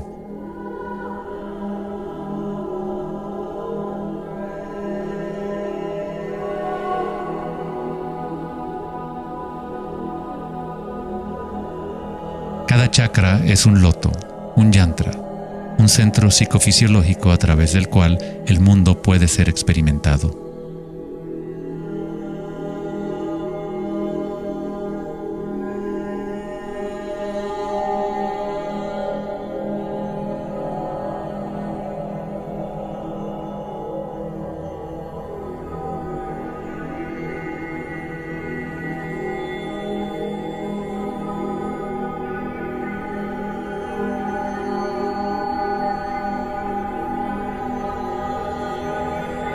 Un yantra tradicional, tal como se puede encontrar en la tradición tibetana, posee valiosas capas de significado, a veces incorporando una cosmología y visión del mundo por completo.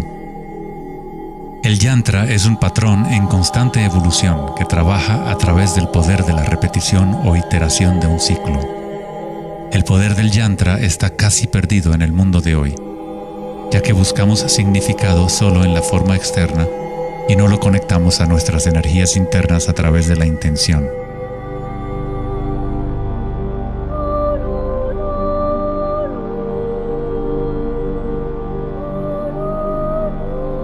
Hay una buena razón por la cual sacerdotes, monjes y yogis han sido tradicionalmente célibes. Hoy en día, apenas una fracción conoce la razón de su celibato, pues el verdadero propósito se ha perdido. En pocas palabras, si tu energía se va a consumir en producir más espermatozoides u óvulos, según sea el caso, no queda suficiente para impulsar la ascensión del Kundalini que activa los chakras superiores.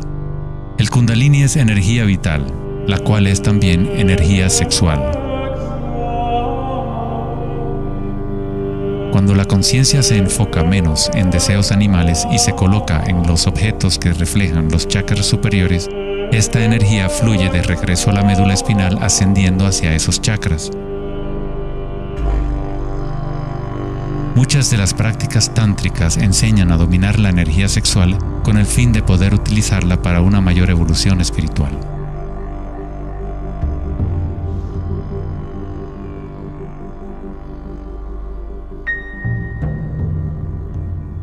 Tu estado de conciencia crea las condiciones adecuadas para que tu energía pueda crecer. Entrar en un estado de conciencia no requiere de tiempo. Como dice Eckhart Tolle, la conciencia y la presencia siempre suceden en el ahora. Si estás tratando de hacer que algo suceda, entonces estás creando resistencia hacia lo que es. Es la eliminación de toda resistencia lo que permite que la energía evolutiva se desarrolle. En la tradición yógica antigua, las posturas de yoga se han utilizado para preparar el cuerpo para la meditación. El Hatha Yoga nunca fue enseñado como un régimen de ejercicio, sino como una forma de conectar nuestro mundo interior y exterior.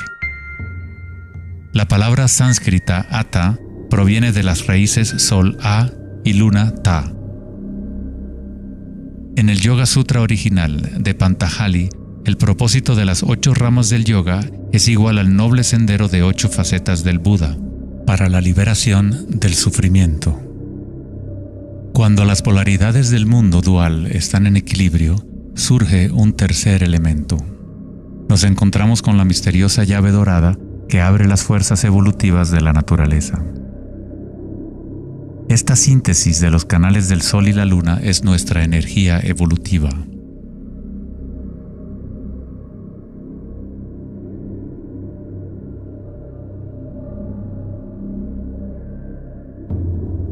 Puesto que ahora los seres humanos se identifican casi exclusivamente con sus pensamientos y con el mundo exterior, es en raras ocasiones que un individuo logra el equilibrio entre las fuerzas internas y externas, lo que permite el despertar natural del Kundalini. Para aquellos identificados solo con la ilusión, el Kundalini siempre seguirá siendo una metáfora. Una idea en vez de una experiencia directa de la energía y la conciencia propias.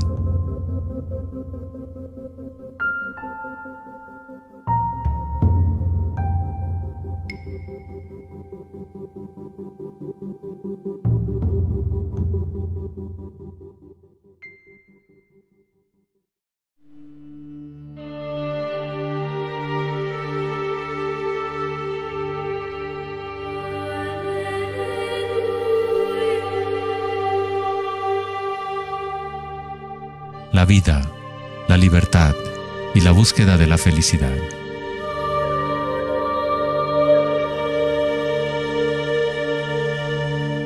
Vivimos nuestras vidas buscando la felicidad allá afuera, como si fuera una mercancía.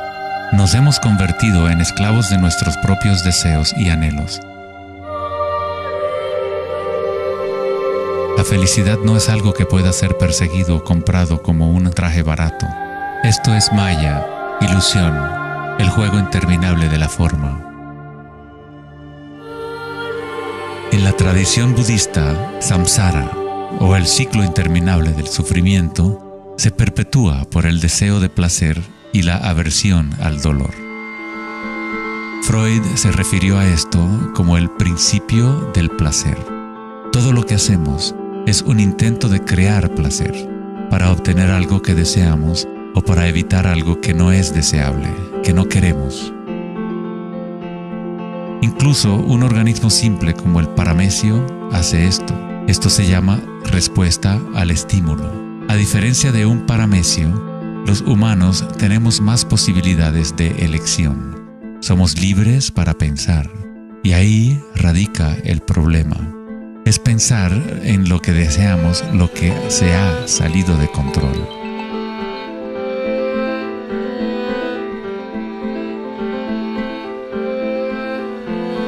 Safety systems armed.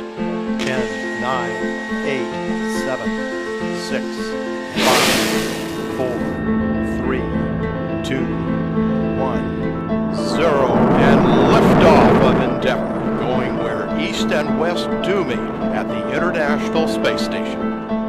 El dilema de la sociedad moderna es que tratamos de entender el mundo no en términos de conciencia interna arcaica, sino cuantificando y calificando lo que percibimos como el mundo externo, a través de medios científicos y mentales. Pensar solo ha llevado a pensar más y a formular más preguntas. Anhelamos conocer el secreto que crea el mundo y orienta su camino, pero consideramos esta esencia como si estuviera fuera de nosotros, no como una cosa viviente e inherente a nuestra propia naturaleza. Fue el famoso psiquiatra Carl Jung quien dijo: aquel que mira hacia afuera sueña, aquel que mira hacia adentro despierta. No tiene nada de malo desear estar despierto, ser feliz. Lo que está mal es buscar la felicidad fuera cuando solo se puede encontrar en nuestro interior.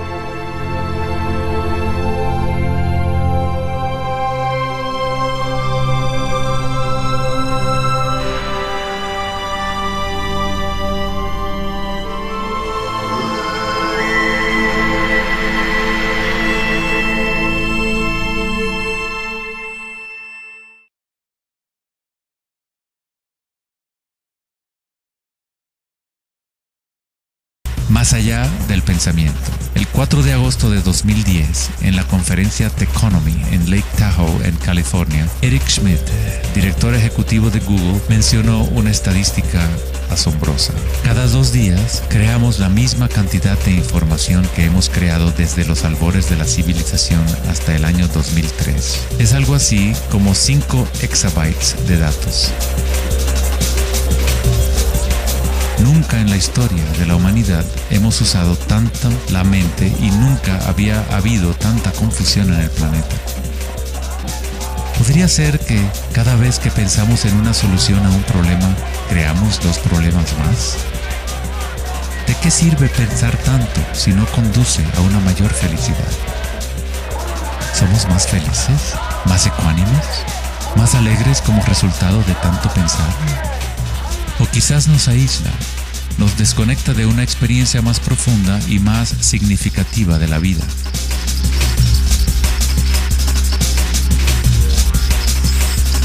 Pensar, actuar y hacer deben estar en equilibrio con el ser. Después de todo, somos seres humanos, no actos humanos.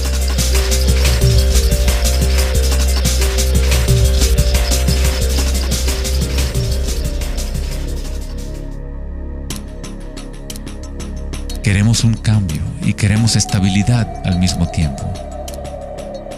Nuestros corazones se han desconectado de la espiral de la vida, de la ley del cambio, mientras nuestras mentes pensantes nos conducen hacia la estabilidad, la seguridad y la pacificación de los sentidos. Con una fascinación morbosa, observamos asesinatos, tsunamis, terremotos y guerras. Constantemente tratamos de ocupar nuestra mente, llenándola de información. Programas de televisión transmitiendo de cada dispositivo imaginable, juegos y rompecabezas, mensajes de texto y todas las trivialidades posibles.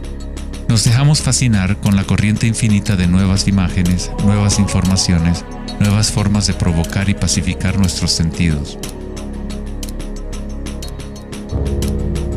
los momentos de reflexión interior, nuestro corazón nos dirá que hay algo más en la vida que nuestra realidad actual, que vivimos en un mundo de espíritus hambrientos, siempre anhelando más y nunca satisfechos.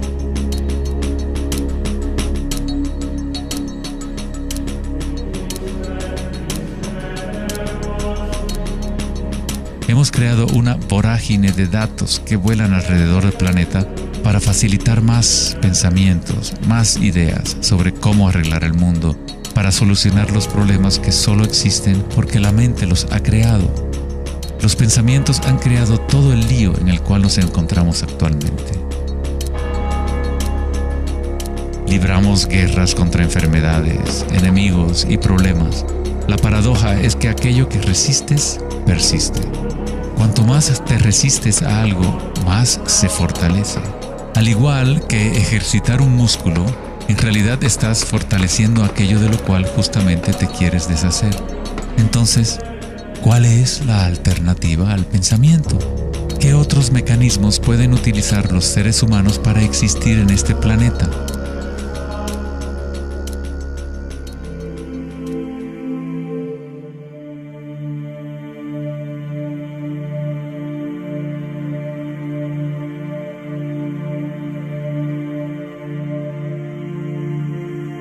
Mientras que la cultura occidental en los últimos siglos se ha centrado en la exploración de lo físico mediante el uso del pensamiento y el análisis, otras culturas antiguas han desarrollado tecnologías igualmente sofisticadas para explorar el espacio interior. Es la pérdida de nuestra conexión con nuestro mundo interior lo que ha creado un desequilibrio en nuestro planeta. El antiguo inquilino, «Conócete a ti mismo», ha sido reemplazado por el deseo de experimentar en el mundo externo de la forma. Responder a la pregunta ¿quién soy? No es simplemente una cuestión de describir lo que está en tu tarjeta de presentación. En el budismo, no eres el contenido de tu conciencia. No eres apenas una colección de pensamientos o ideas, porque detrás de los pensamientos está aquel que está siendo testigo de los pensamientos.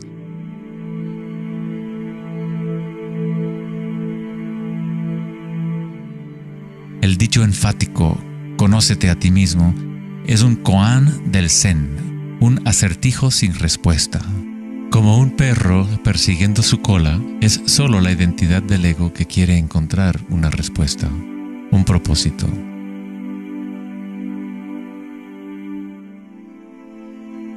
La verdad de lo que eres no necesita una respuesta, pues todas las preguntas fueron creadas por la mente egoica. No eres tu mente.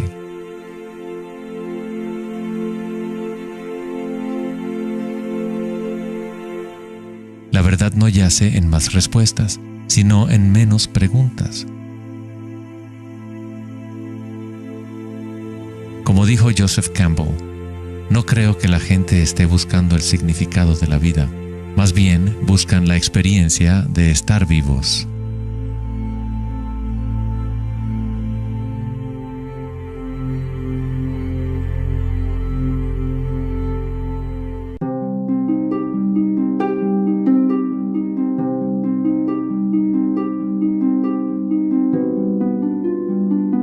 Cuando al Buda le preguntaron, ¿qué eres?, simplemente dijo, estoy despierto.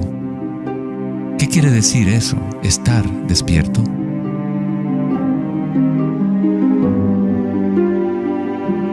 El Buda no dice exactamente qué es, porque el florecimiento de cada vida individual es diferente, pero sí dice algo, es el fin del sufrimiento.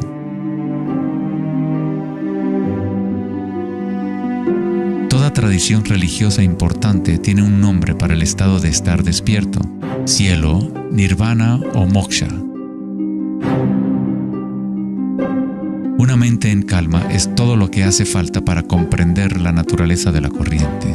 Todo lo demás ocurrirá una vez que tu mente esté en calma. En esta quietud, las energías internas despiertan y funcionan sin esfuerzo de tu parte.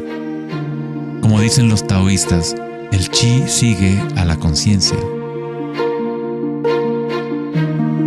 Al permanecer en calma, uno empieza a escuchar la sabiduría de las plantas y los animales, los quietos susurros de los sueños, y se aprende el sutil mecanismo por el cual los sueños se manifiestan en forma material.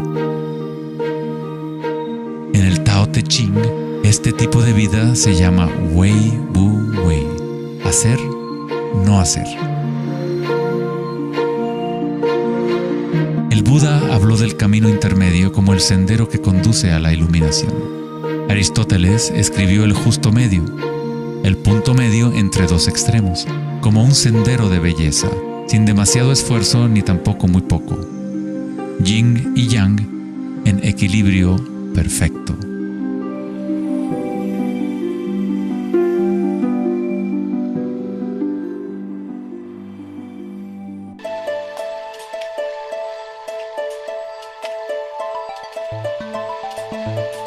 La noción de Vedanta sobre Maya, o la ilusión, es que no experimentamos el medio ambiente en sí, sino una proyección creada por los pensamientos. Por supuesto, tus pensamientos te permiten experimentar el mundo vibratorio de cierta manera, pero nuestra ecuanimidad interior no tiene que estar supeditada a acontecimientos externos. La creencia en un mundo externo independiente del sujeto que percibe es fundamental para la ciencia. Pero nuestros sentidos solo nos entregan información indirecta. Nuestras nociones acerca de este mundo físico creado por nuestra mente están siempre filtradas por nuestros sentidos y, por lo tanto, siempre son incompletas. Hay un campo de vibraciones que subyace en todos los sentidos. Las personas con una condición llamada sinestesia a veces sienten este campo vibratorio de diferentes maneras.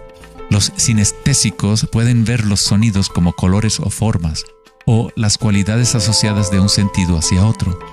La sinestesia se refiere a una síntesis o amalgama de los sentidos. Los chakras y los sentidos son como un prisma que filtra una serie de vibraciones. Todas las cosas del universo están vibrando a diferentes velocidades y frecuencias. El ojo de Horus se compone de 6 símbolos. Cada uno representa uno de los sentidos. Al igual que el sistema védico antiguo, el pensamiento se considera un sentido.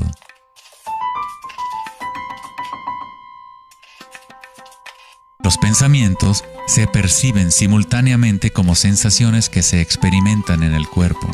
Surgen de la misma fuente vibratoria. El pensamiento es simplemente una herramienta, uno de los 6 sentidos, pero lo hemos llevado a un estado tan elevado que nos identificamos con nuestros pensamientos. El hecho de que no identificamos el pensamiento como uno de los 6 sentidos es muy significativo. Estamos tan inmersos en nuestros pensamientos que al tratar de explicar el pensamiento como un sentido es como explicarle a un pez el agua. ¿Agua? ¿Qué agua?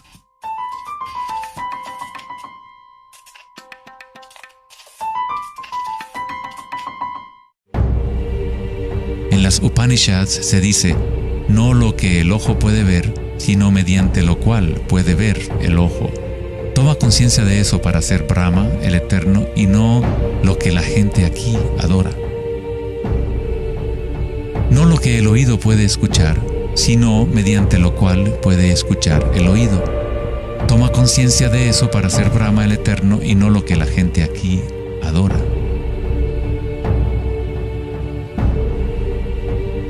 No lo que el habla puede iluminar, sino mediante lo cual el habla puede iluminarse. Toma conciencia de eso para ser Brahma, el Eterno, y no lo que la gente aquí adora.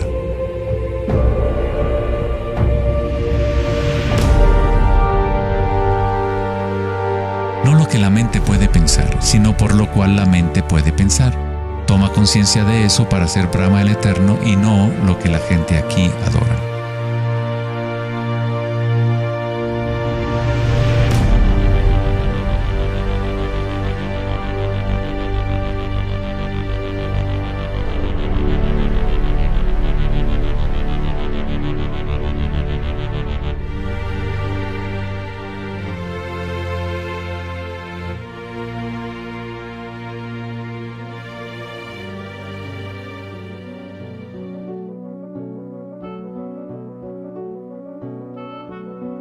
la última década, grandes avances se han llevado a cabo en el ámbito de la investigación cerebral.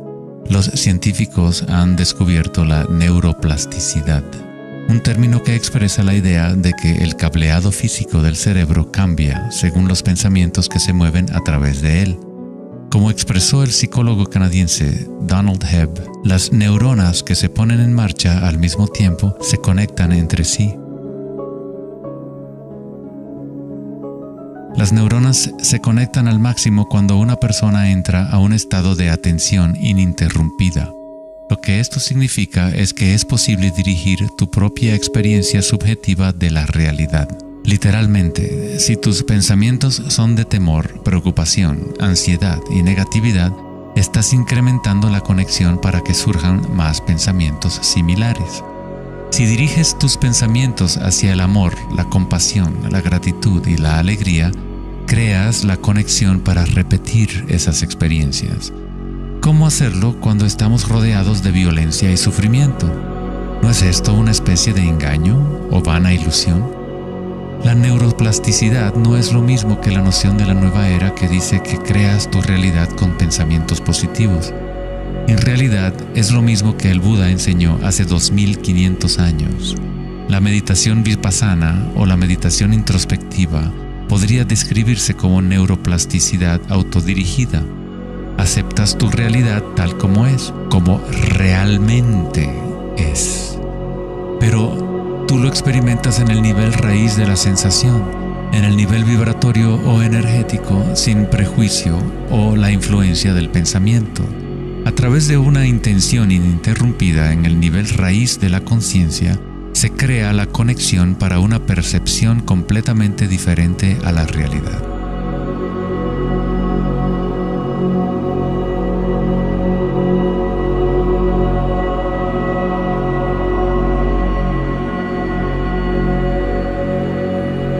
La mayor parte del tiempo lo entendemos al revés. Estamos permitiendo constantemente que las ideas sobre el mundo exterior conformen nuestras redes neuronales, pero nuestra ecuanimidad interior no tiene que estar supeditada a acontecimientos externos. Las circunstancias no importan, solo mi estado de conciencia importa. Meditación en sánscrito significa estar libre de cualquier tipo de medición o evaluación, libre de toda comparación, de todo devenir. No estás tratando de convertirte en algo más, estás de acuerdo con lo que es. La forma de superar el sufrimiento del reino físico es aceptándolo por completo, decirle que sí a todo para que se convierta en parte tuya en vez de tú ser parte de eso.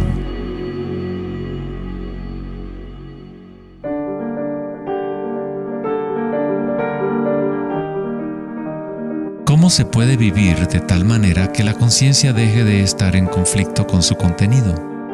¿Cómo puede uno vaciar el corazón de las ambiciones mezquinas? Debe haber una revolución total en la conciencia, un cambio radical en la orientación del mundo exterior al interior.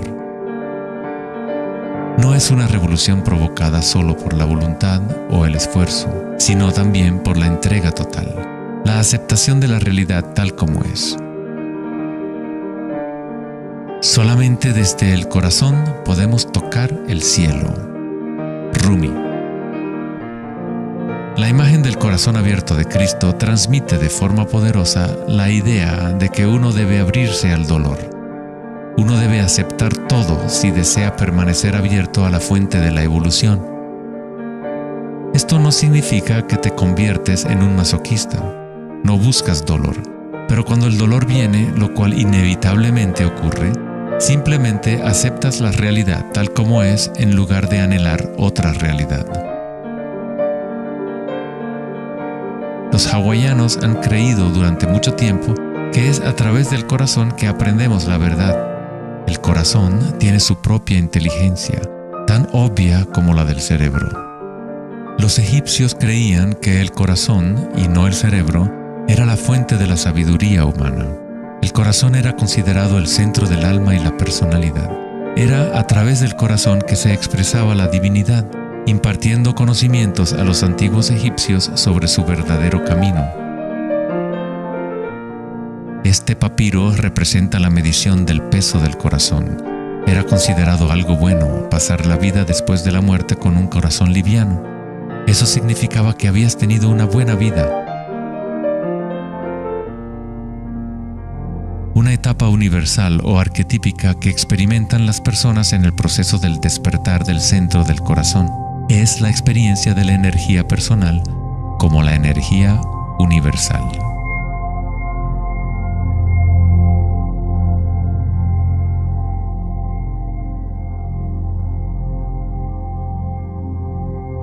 Cuando te permites sentir este amor, ser este amor, cuando conectas tu mundo interior con el mundo exterior, entonces todo es uno. ¿Cómo podemos experimentar la música de las esferas? ¿Cómo se abre el corazón?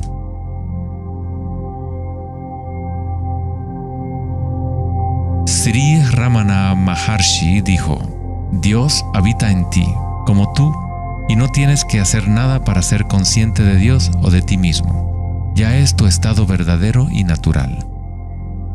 Solo abandona toda búsqueda, dirige tu atención hacia adentro y sacrifica tu mente al único ser irradiando en el corazón de tu propio ser.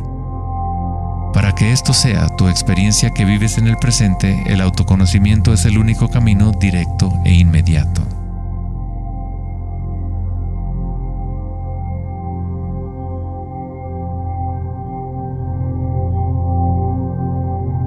Cuando concilias y observas las sensaciones internas, tu vitalidad interior, estás observando en realidad el cambio.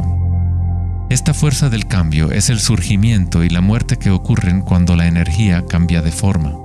El grado en que una persona ha evolucionado o alcanzado la iluminación es el grado en que uno ha adquirido la capacidad de adaptarse a cada momento o a transmutar la corriente de circunstancias humanas, siempre cambiantes, el dolor y el placer en gozo.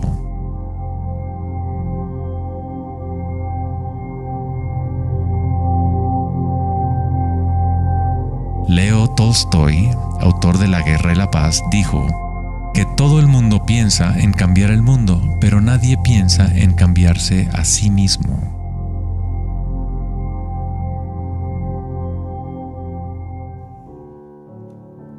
Darwin dijo que la característica más importante para la supervivencia de la especie no es la fuerza o la inteligencia, sino la capacidad de adaptación a los cambios.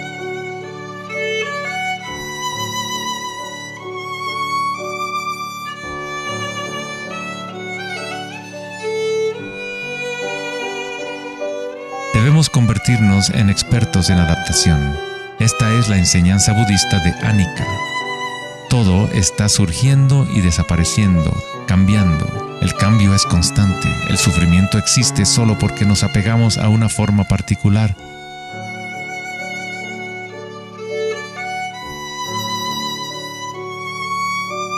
Cuando te conectas a la parte tuya que observa, con la comprensión de Anicca, el gozo surge en el corazón.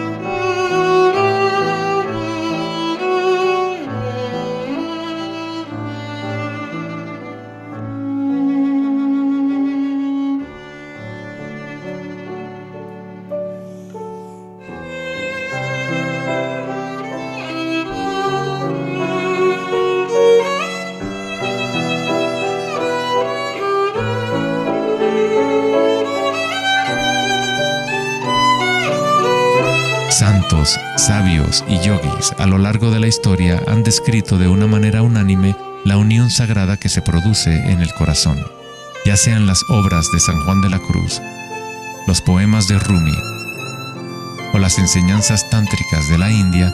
Todas estas enseñanzas diferentes tratan de expresar el misterio sutil del corazón. En el corazón, esta es la unión de Shiva y Shakti, la penetración masculina en la espiral de la vida y la entrega femenina al cambio. Atestiguar y aceptar de forma incondicional todo lo que es. Con el fin de abrir tu corazón, debes abrirte a los cambios. Vivir en el mundo aparentemente sólido, danzar con él, comprometerte con él, vivir en plenitud, amar por completo, pero sabiendo que es transitorio y que, en última instancia, todas las formas se disuelven y cambian. El gozo es la energía que responde a la calma. Surge al vaciar la conciencia de todo contenido. El contenido de esta energía de gozo, producto de la calma, es la conciencia. Una nueva conciencia del corazón. Una conciencia conectada a todo lo que es.